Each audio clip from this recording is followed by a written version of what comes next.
Hello friends, welcome back to my channel and today we are going to study relevancy of judgment जो कि हमारे Indian evidence act के section 40 से लेकर 44 तक दी गई है। तो द वर्ड जजमेंट ही बता रहा है डिसीजन जो कोर्ट लेता है। दो तरीके के जजमेंट होते हैं, एक है जजमेंट इन रेम और दूसरा है judgement in पर्सोनम। Judgement in RAM का मतलब होता है दोस्तों कि ऐसा जजमेंट जो किसी की लीगल स्टेटस को अफेक्ट करे, सब्जेक्ट मैटर, पर्सन या किसी चीज़ के ऊपर कोई जजमेंट हो तो उसको बोलते हैं judgment in rem. For example अगर आप डिवोर्स लेते हो किसी से तो ये हो जाता है जजमेंट इन रेम। अब है हमारा judgement in पर्सोनम।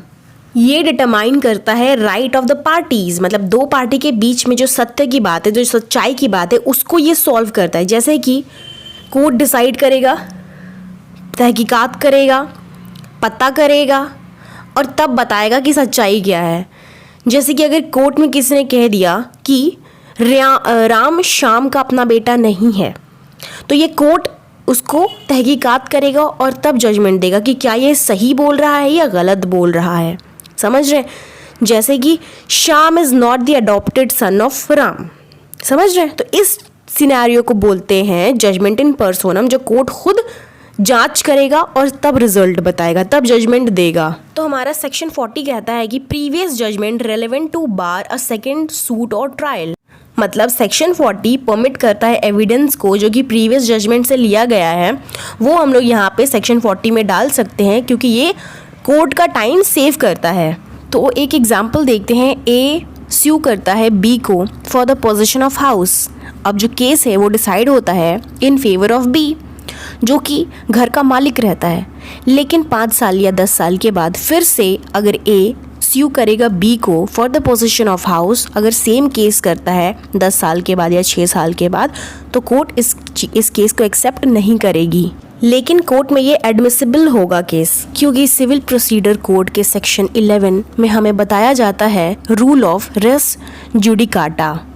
And in CRPC and Constitution, it is provided that no one shall be punished for the same offence twice. एक बार हो गया तो चलो ठीक है, लेकिन दोबारा ये केस नहीं होना चाहिए। मतलब बार बार पनिशमेंट नहीं दे सकते हैं किसी केस में।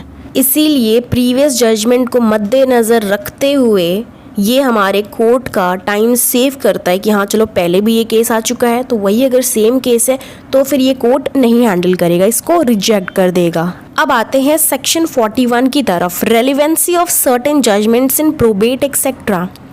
मतलब कि खुशी के तौर पे, अपनी विल के तौर पे अपनी प्रॉपर्टी फैमिली को देना, फैमिली के किसी मेंबर को देना, उसे कहते हैं प्रोबेट।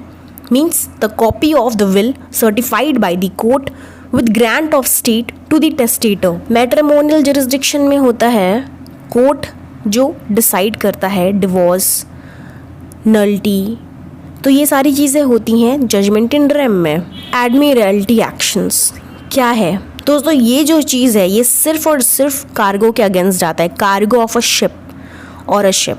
ठीक है, किसी इंसान के अगेंस्ट नहीं आता है ये एडमिरल्टी। ओके, चौथा है हमारा इंसॉल्वेंसी। कॉमर्स में आपने पढ़ाई होगा इंसॉल्वेंसी का क्या मतलब है। मतलब कि state of one whose assets are insufficient to pay his debts. मान लीजिए कि एक आदमी लोन ले लेता है 4-5 बैंक से, मैन जाता है कोर्ट में और कोर्ट में बोलता है कि मेरे पास पैसे नहीं है, तो कोर्ट इसको अनाउंस कर देता है एज इंसॉल्वेंसी। ठीक है, तो अब यहाँ पे कोई भी बैंक पैसे नहीं मांग सकता है उससे। अब आते हैं सेक्शन 42 की तरफ। जजमेंट्स, ऑर्डर्स और decrees other than those mentioned in section 41 are relevant, which means if they relate to matter of a public nature relevant to the inquiry, not such judgment orders not conclusive proof of that which they state. जैसे कि example लेते हैं, ए case करता है B पे for trespass on his land. अब B कहता है कि ये तो मेरा अधिकार है कि मैं यही रास्ता इस्तेमाल करूं। फिर पता चलता है कि ए पहले भी केस फाइल कर चुका है सी के अगेंस्ट, क्योंकि सी भी उसी रास्ते से जा रहा था। अब क्या होता है कि ये दोनों केस रेलेवेंट तो हो रहा है, लेकिन ये कोई कंक्लूसिव प्रूफ नहीं है। जैसे कोर्ट में सी ने खुद को प्रूफ किया था, वैसे यहाँ पर बी को भी खुद को प्रूफ करना पड़ेगा। तो यहाँ पर क्या हो गया कि सी और बी दोनों का केस क्या हो गया, रेलेवेंट हो गया, सेम हो गया। अब आते हैं सेक्शन 3 की तरफ। Provides that judgment orders other than mention in section 40, 41 and 42। तो एक एग्जाम्पल देखते हैं। जैसे ए बोलता है कि बी मेरी बकरी चोरी कर लिया, तो यहाँ पे बी कॉन्विक्टेड है। उसके बाद कहता है ए कि बी मेरी जो गोट थी, मेरी जो बकरी थी, उसको सी से बेच दिया है, तो मैं सी पे भी केस करना चाहता हूँ।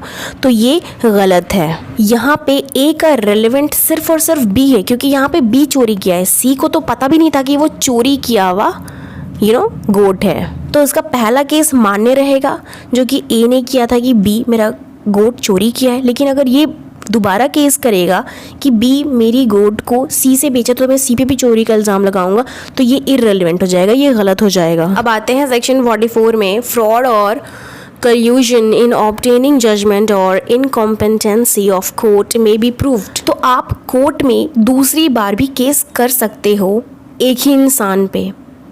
दूसरी रीज़न हो सकती है जैसे फ्रॉड, कॉल्यूजन, इम्पीचमेंट, बहुत सारी ऐसी चीज़ हो सकती है कि आप केस कर सकते हो दूसरी बार भी। ये एक्सेप्शंस में आते हैं, कुछ exception cases, okay, exceptional cases. तो दोस्तों यहाँ पे हमारी एक्सप्लेनेशन ख़त्म हो जाती है। समझ में आया हो तो मेरे चैनल को लाइक एंड सब्सक्राइब करना ना भूलें।